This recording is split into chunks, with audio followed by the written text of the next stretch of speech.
the goat of all goats, a godfather of the USNA Property Network. We got JD joining us today. This episode is going to be a little bit about what your lending situation looks like in the Monterey area. If you're at NPS, you know what the BAH is, what your base pay is, what in general you're looking that you could qualify for. If you've listened to some of our previous episodes and you've, distinguished, hey, I may actually want to try and buy out in the Monterey Peninsula area, then this episode is going to help you put into perspective what you could, look at in terms of qualifying for a home loan out in the area. So I hope you're able to get a little tidbit of information that helps you in your research and preparation for PCSing out to Monterey.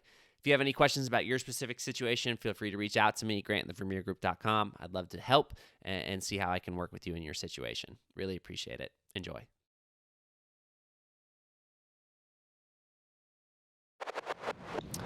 Hey, JD, thanks so much for coming on to talk to us today, man. Really, really appreciate it. Of course. Happy holidays and happy crazy Monday in this ever-changing real estate market.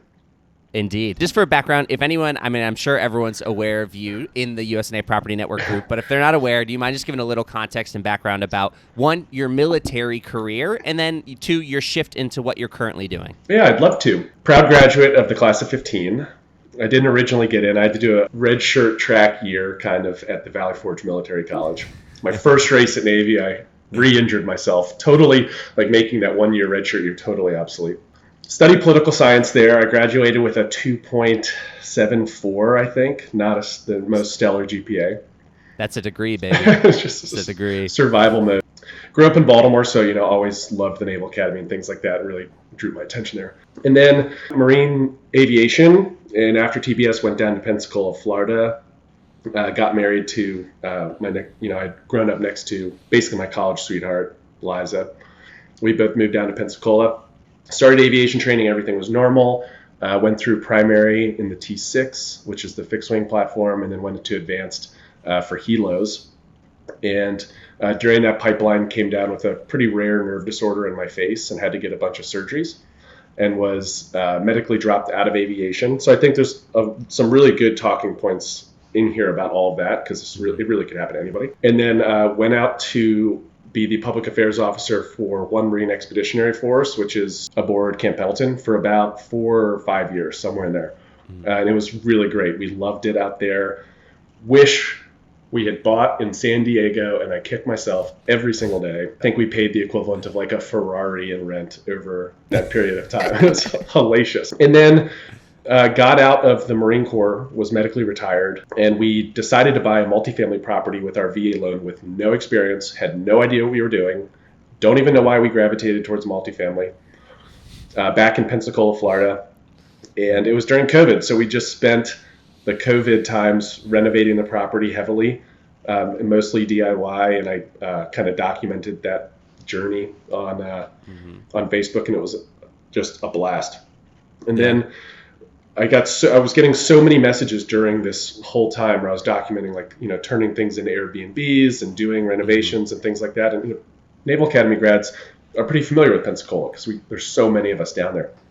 Yep. And we did some meetups, and people would come over to my house and we'd walk through, and they were like, "Why didn't we talk about this stuff at Navy? This is insane." We never talked about real estate. We, during commissioning week or leading up to commissioning week, you have classes on uniforms, you have classes on everything outside of your biggest expense, which is going to be real estate. Why didn't we talk about it? So literally one day I just decided to start the USNA Property Network page on Facebook. And I think, we had maybe 1,000 people by day 2. I mean, it was awesome. And I think it was just a total shared interest in something that we didn't get any direction on when we were young officers. And I think finally now we have a pretty cool community of people that are at different phases of their real estate journey, from trying to buy their first house to Henry Russell, who has 300 million under management in San Diego. So it's really a diverse group. I think that's me in a nutshell. Yeah, super fun, diverse group. I think that's really cool. And I appreciate you letting me come on and be a part of this team. And like you're saying, really focus some content on, directed towards the person who may be interested in buying their first home, right? We're not talking to the person who is an experienced real estate investor or going to do all these crazy things. We just want to help educate here on people PCSing to a new place for the first time, It's trying to so figure out whether they want to rent, so well whether said. they want to buy and go. It's so well said, because I think another interesting part of the group is like there is an aspect that's sort of focused on financial freedom, like, you know, Airbnbs and things like that. Mhm. That's not everybody in real estate. You don't have to do that. You can be like, dude, I never want to own an Airbnb in my life. That sounds horrible. In a lot of cases, it is. If you just want to buy your first house, we should have had a class on that at Navy too. So, I mean, it's super cool.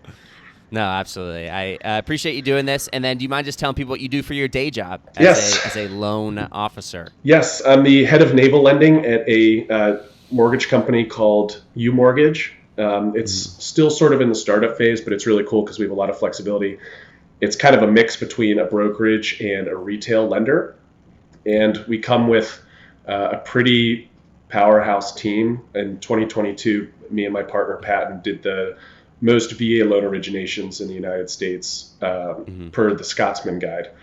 And that's, if anyone knows my personality, that's the farthest thing from a gloat. That's quite literally just to say that we have so much data now that we can look up transactions, you know, spanning back years, and there's hundreds and hundreds of, you know, VA loan products that or loan transactions that we can review and see, you know, market trends in different coastal regions. It's super cool. So that's one of the main benefits, is that we just have this like vast array of data now that we can look into.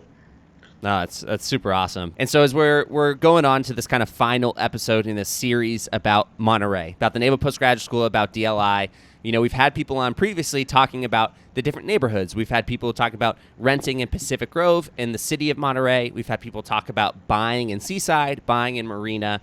And kind of what I want to talk to you about today, and just have for someone who may be moving to Monterey for the first time, is what could they qualify for, right? If they kind of have this discussion and we're talking and they're like, hey, you know, I actually want to consider potentially buying in the Seaside or Marina area, or whatever the case may be, what would I qualify for? So thank you so much for joining us today. And I just kind of want to take a high level view of what different pay grades may be able to qualify for out in Monterey, again, based on BAH, base pay, and we'll kind of use some certain assumptions that I'm sure that you'll go over here in terms of debt and whatnot. Yeah, I mean, it's very refreshing to work with a real estate agent that even understands veterans and PCSing officers and things like that. If you think about like how big the real estate industry is, so few people even know like how to go through a VA loan with a buyer. Sure. And you do it weekly for people in Monterey. So that's super cool, which is probably going to allow us to have a very good conversation. And like everything on the mortgage side, it just depends. And people, I think, can qualify with the VA loan typically a lot more than they expect. Sure. And it doesn't necessarily mean that you need to overspend on a house. That they should. Yeah. Sure. But the debt to income standards are pretty flexible with VA loans. We typically don't look for, in PCSing Naval Academy graduates, we don't really look for a set debt to income ratio that we're trying to keep, you know, them under. And for everyone listening, debt to income at a high level is just the amount of money coming in versus the amount of money going out on a monthly basis, which is how we kind of determine some underwriting standards for the VA loan. So if you take, you know, let's take a typical Naval Academy graduate, 03, getting orders to Naval Postgraduate, for their short tour. Yeah. Just without even looking at their file, I'll know that they have a gross income of $10,676 before you go into that move. And how we get to that number, and that differs from what a lot of people think, it's typically higher than what, you know, 03s think they make in California, is basic housing allowance and untaxed military benefit. So if you were a civilian and you were getting a direct deposit every month for what the equivalent of BAH would be, you would have to earn, you know, an average tax bracket 25% more than that to actually take that home. So right off the bat, just basic housing allowance alone, you're making 25% more than you think. Yeah, and that BAH for Monterey, if you're a single 03, no dependents, right? Again, we're kind of using this case example of a person who just finished their sea tour. They just put on 03. They're going to MPS for their shore tour, right? That BAH is $3,366, right? And likely going up for and likely going up.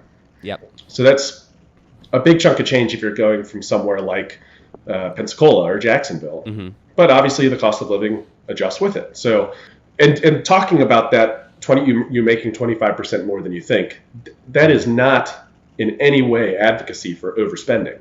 It's just the reality. That's how a mortgage professional looks at the way you make your income. Sure. There's another benefit to this whole PCSing thing that I think we should talk about, because I do a lot of loans for just conventional buyers. Let's think of like a lawyer or something like that. Sure. It is so rare that when you're young, and let's call it late 20s, early 30s, to get orders, and we can already predict what your income will be months in advance. It is such a benefit because it allows you to kind of look at your horizon and be like, oh, I do want to buy in Monterey, and I can start planning on that. If I was doing a mortgage file for a lawyer or something like that, there's so many variables that can change and really screw up in underwriting or during escrows. They're waiting for offer letters. How's the offer letter written? What is the tax basis? Are there holdbacks and things like that? But we know if you're an 03 and you're going out to Monterey, from a high level, we already know what your income's going to be. It allows for planning. And it's such a benefit that people don't talk about. Yep. And for people that are interested in accruing properties in different coastal regions or things like that for their real estate portfolio, that is super cool, because you're literally getting forced into some of the coolest spots in the world, and you have a reason to go, and you have income that follows. It's pretty neat. Sure. But from a first-time home buyer perspective or a second-time home buyer, in this case, let's just use an example that you've never used your VA loan before. Most 03s graduated from Navy, and by then they've already paid off their career starter loan. Yep. So, or they're in their final stages. They maybe have like a month or two left, So that debt usually falls off. Most kind of the typical person going to Naval Postgraduate School has like some revolving debt, some credit card stuff like we all do.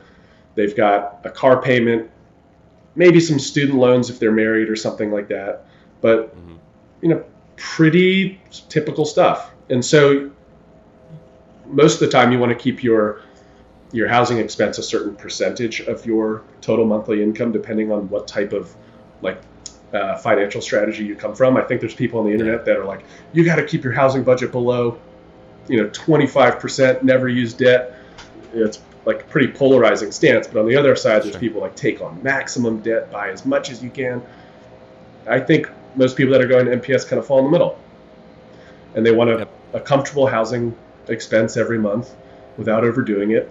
And they can probably afford, if it's a single family house, they can buy in the, it sounds crazy, but $600 to $1 million range, and it actually falls in line with their income. Yeah, absolutely. And I think that's generally, again, when we talk about the Marina Seaside area and Monterey in general, there will be homes, especially in Seaside and Marina, that you can find in the $600,000 to mid $750,000 range. That's right. Perfect. Again, sweet spot.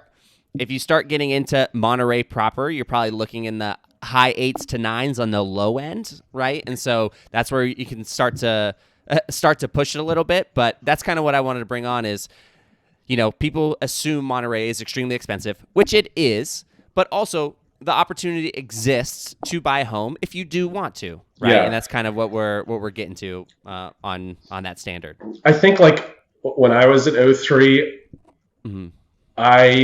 of course, after I got out of the Marines, I wish I had bought in California, pretty much anywhere. Sure. Just because it is appreciated so much. But I just didn't know enough about the other benefits of homeownership, like after you depart the residence, if you turn it into a rental, like the amount of tax benefits that come with that. So there's a lot of other like economic factors that you need to weigh of the whole decision. But it's pretty rare that you get orders to some of those sweet spots.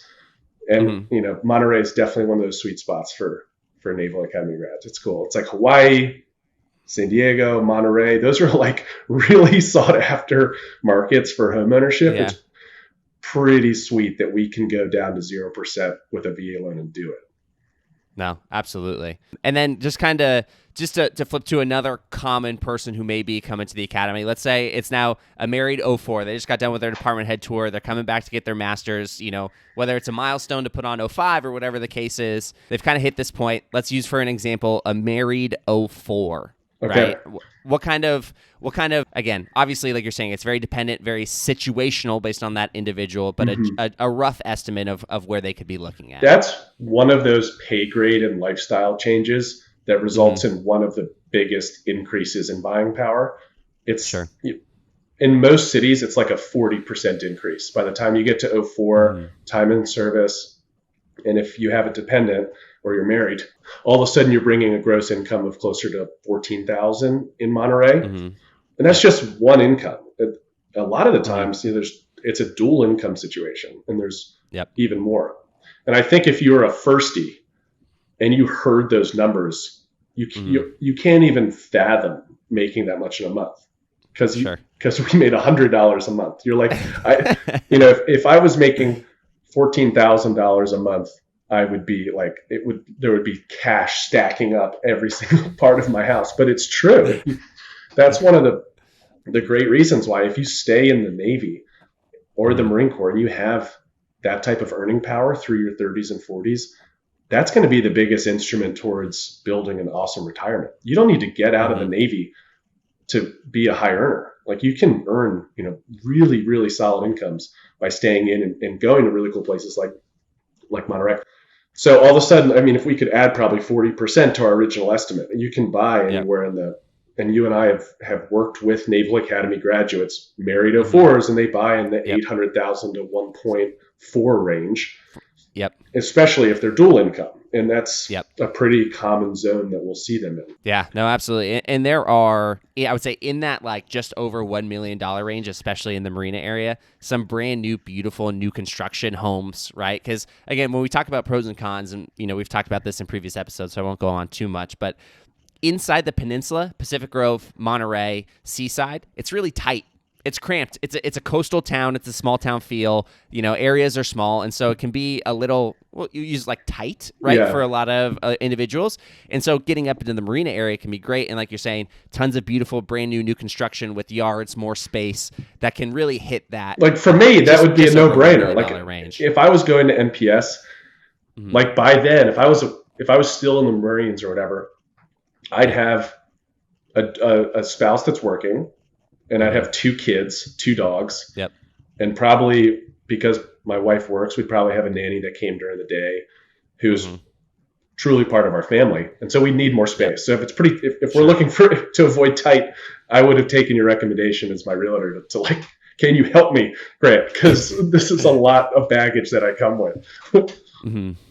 Yeah, no, absolutely. So I appreciate kind of that insight, and again, it's not for everyone. We've talked to a lot of people on this episode where renting was the appropriate option for them. They really love it, right? And so that's great. I just want to make sure that people know that it's possible, right, in Monterey if that's what you want, right? And so that's kind of where we're getting to. And we talk a little bit, as you mentioned, about the different factors and considerations that go into a file. What factors were you mentioned as someone who's like hasn't bought a home for the first time, thinking about getting pre-qualified or whatever? What factors go into the pre-qualification process, and what do I need to be thinking about or considering when it comes to a loan application? That's a really good question. So I think when you hear VA loan, because we didn't have any classes on it at Navy, and there's still misconceptions out there about what it actually is, you can go all the way down to 0% down payment, which means equity in the home. It does not mean that you will not have closing costs to take into consideration when you're moving, like out to Monterey. There are things when you're buying a house that fall outside of putting equity into a home. And it's quite literally taxes, paying your first year of homeowners insurance up front, appraisal fees, homeowners inspection, and then you have to actually pay for the title attorney to do 30 days of work to make sure that the property you're buying is all accurate, all of the information is accurate. So it can add up, in California, that's one of the lowest areas for closing costs like in the country. Typically it's between 1% and 2%. If you're a second time home buyer in Virginia, it can be 3 to 4% of the whole purchase price. So I think because we didn't have a lesson on it, sometimes people will go into a situation where they're buying a home and they expect to quite literally come out of pocket if the deal isn't structured where closing costs are covered in another fashion. that it's going to be zero cost to get into a home. Yep. And in most cases, it's not the case. Sometimes that there's a few percentage that you should have in savings. Other things that really impact your home buying process, and I'm a perfect example of this. I missed a mortgage payment on my first house. So what that does is I thought I had paid my October mortgage payment, on the first of the month. I didn't know that I was actually paying my September payment. I was a month behind. It slipped. We just had a baby. I know this only applies to people that have owned a home before, but if you missed a mortgage payment, typically you can't buy a house for 6 months, a year, or sometimes even more. It really has an impact on your credit. For first-time home buyers, that won't be a problem, but the same thing applies to credit cards. So I also have a missed Amex payment from when I was active duty. We went to the field. I wasn't around my computer. I couldn't get to my cell phone, and I had a missed Amex payment. That's a little bit more flexible than a missed mortgage payment. But when I went to go buy my first home and I had a missed Amex payment, it makes your loan terms a little bit worse because you're viewed as a little bit higher risk. So, I think when we bought our first house, interest rates were really good, but I was a little bit higher than most people because I had a missed credit card payment. And other things that can impact your buying power, if that's something you're looking at, like let's say you are a married 04 and you're looking to make, a sizable purchase in Monterey. Not having a lot of revolving debt typically helps, like $20,000 on a credit card, which isn't hard to get to when you're PCSing and moving and life gets crazy. It's not that hard to get to $20,000 between a couple credit cards. So just keeping an eye on that as you're within 6 months to 3 to 6 months of potentially getting pre-qualified is pretty important. Not missing any payments, not stacking up a bunch of revolving debt, having some cash on hand, just like in savings is typically good because it makes your file look really good. Yeah, I think. Yeah, I would also follow up on just the cash on hand from the realtor side is you need to protect yourself, right? It's always my number one warning I give to people when they buy a home. I was like, hey, when you buy a home, just based on Murphy's Law, like something's gonna happen. Oh yeah, right. Like the first time, like something's gonna happen. Oh man, right? Yeah. Because the moment you become a homeowner, you're now responsible for everything that really happens in that home, right? Yeah. And so, a pipe's gonna burst. I think you were saying you were having a fridge issue the other day, just like water going all over the place. Dude, yeah, we were supposed to have this. We were supposed to talk yesterday, and I got home from church, and our fridge stopped working, and everything melted out onto the kitchen floor, and it's just like that's. That's like a $2,000 surprise. And most Naval Academy graduates and first-time home buyers, they're quick to address those things if something goes wrong. More seasoned people in real estate that maybe have a couple properties are like, there's a leak in the roof. I'll get to it next quarter. It's not causing any issues. If you're a first-time home buyer, you're usually a little bit more quick to react. So having cash on hand is good. So if the furnace goes out or whatever, you have some money to make those fixes if it's not covered by home warranty or something. Home warranty, exactly. No, amazing. Hey, I'm trying to keep these episodes probably in the 20 to 25 minute range, not to overdo it for people, but just give them a brief intro. So I think this was really great. Do you have anything that you want to kind of leave as a parting thought? No, I just want to wrap up with for anyone listening. I'd just like to say thank you. I know a lot of effort goes into this, and it's so cool that I feel like finally we have a network of Naval Academy grads. A lot of us speak the same language. And for like the first time now, you can on deployment get pre-qualified by another Naval Academy grad, talk to another Naval Academy grad realtor, and like we've all felt that sense of calmness on the other side of the email line when you're like, I remember him from whatever. I remember her from Rolling Tray that day. I sat right next to him. It's pretty cool. It's a good commonality. Rolling Tray. But you can literally say things that other real estate professionals just would not understand. They're like, hey, I'm in the skiff for the next 12 hours. I got overnight OD. I can't fill out this paperwork. To most people, that's like, what did this person just say to me? And then it's really cool that now that's kind of solved. Yep. No, absolutely. Well, I really appreciate what you've done with the property network and allowing me to kind of take this tangent of it. And you have the energy to do it. And so thank you so much, dude. And for anyone who may have questions about their specific situation, again, you're getting ready to PCS to Monterey or anywhere and are just wondering, hey, what would my buying power look like, so I can start to get a sense of, is renting or buying the right decision for me and what I'm comfortable with, please shoot me a message. Again, Facebook, Instagram, email Grant at the Vermeer Group, or reach out to JD, and we'll make sure to get you taken care of. Roll goats. Roll goats.